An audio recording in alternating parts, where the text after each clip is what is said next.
Di video ini kita akan melanjutkan materi dari video sebelumnya ya, tentang tata surya.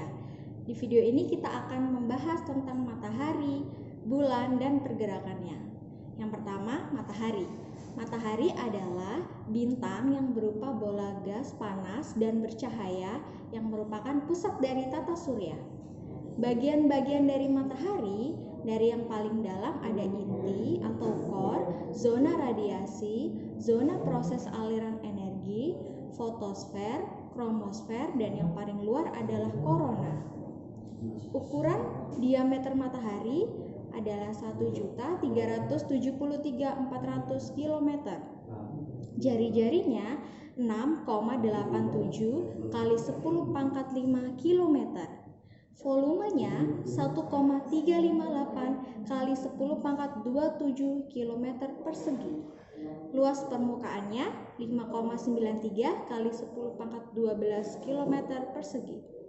Partikel penyusun dari matahari ada hidrogen, helium, oksigen, dan karbon.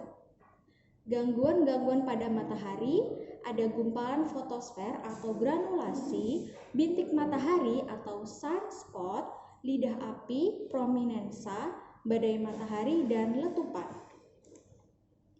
Kemudian, benda langit lainnya selain matahari dan planet ada satelit, meteoroid, komet, dan asteroid. Satelit adalah benda langit yang mengelilingi planet dan mengiringinya. Satelit dibagi menjadi satelit alami dan satelit buatan. Satelit buatan digunakan untuk alat komunikasi, geodesi, dan militer. Contoh dari satelit alami, Bumi memiliki bulan dan satelit buatannya adalah satelit Palapa.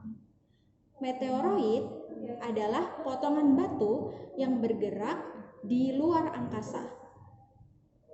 Meteoroid yang habis terbakar oleh atmosfer bumi disebut meteor. Sedangkan meteoroid yang tidak habis terbakar oleh atmosfer bumi dan jatuh ke bumi disebut meteorit. Selanjutnya ada komet. Komet adalah benda langit yang mengelilingi matahari dengan orbit yang sangat lonjong. Bagian dari komet ada inti komet, koma, dan ekor komet. Contoh dari komet adalah komet Halley yang setiap 76 tahun sekali akan melintasi bumi. Yang terakhir ada asteroid. Asteroid adalah jutaan batuan yang terdapat di antara orbit planet Mars dan Jupiter atau disebut sabuk asteroid. Dan asteroid yang terbesar adalah Ceres. Selanjutnya, pergerakan bumi. Tentu kalian pernah mendengarkan rotasi bumi dan revolusi bumi. Nah, udah tahu belum artinya? Rotasi bumi adalah pergerakan bumi yang berputar pada porosnya. Nah, akibat dari rotasi bumi itu adanya gerak semu harian matahari, ada perbedaan waktu, adanya perubahan arah angin, pergantian siang dan malam, penggembungan di khatulistiwa dan pemampatan di kedua kutub bumi. Terjadinya perbedaan suhu, pembelokan arah arus laut. Kemudian revolusi bumi. Pengertiannya adalah perputaran bumi mengelilingi matahari. Nah, akibat dari revolusi bumi itu adalah terjadinya perubahan musim, terjadinya perbedaan panjang siang dan malam, terlihatnya rasi bintang, dan gerak semu tahunan matahari. Selanjutnya adalah bulan. Bulan adalah satelit alami bumi ya.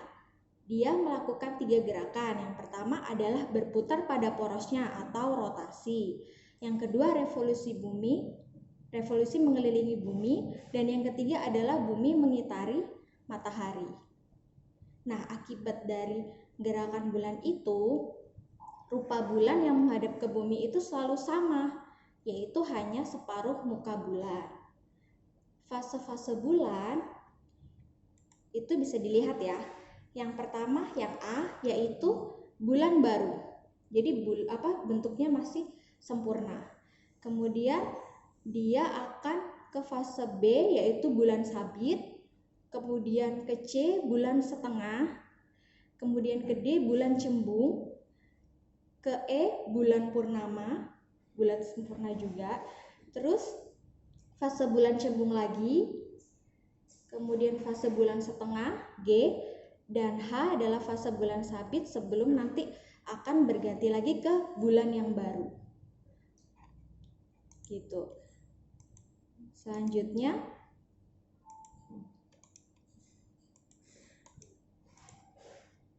akibat dari fase bulan itu adalah pasang surut air laut di bumi. Ada pasang purnama dan pasang perbani. Pasang purnama terjadi ketika matahari, bumi, dan bulan itu berada dalam satu garis lurus. Sedangkan pasang perbani itu ketika matahari dan bulan menghasilkan gaya yang saling tegak lurus. Nah, kemudian kita bisa lihat ya gambarnya di sini. Nah, itu ada matahari, BL itu bulan, kemudian bumi.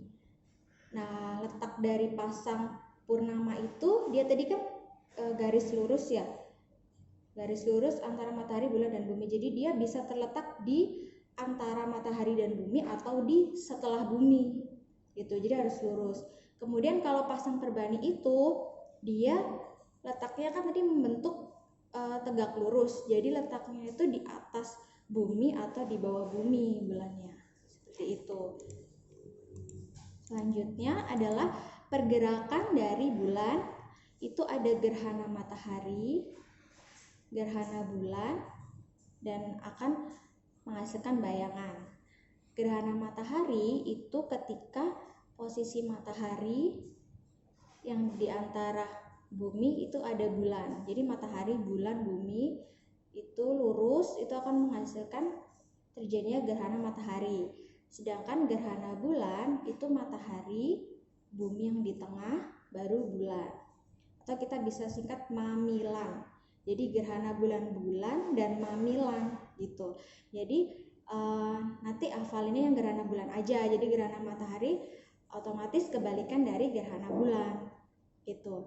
Nah, karena ada bayangan inti atau umbra dan bayangan kabur atau penumbra, itu pada gerhana bulan bisa terjadi gerhana bulan total, atau kalau bulan itu ada di semuanya di umbra, itu dia akan terjadi gerhana total.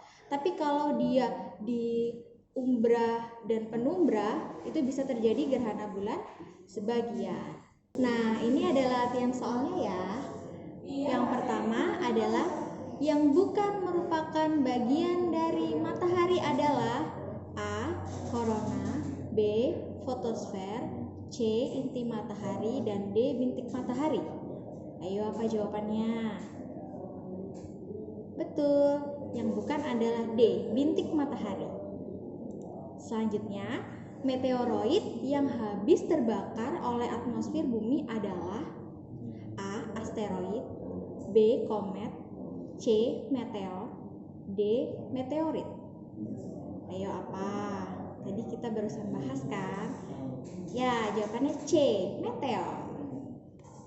Selanjutnya, benda langit yang mengelilingi planet dan mengiringinya apa? A. satelit, B. komet, C. asteroid, dan D. meteoroid. Apa yang tadi ada satelit alami sama buatan? Ya, betul, A. satelit. Selanjutnya, benda langit yang mengelilingi matahari dengan orbit yang sangat lonjong apa?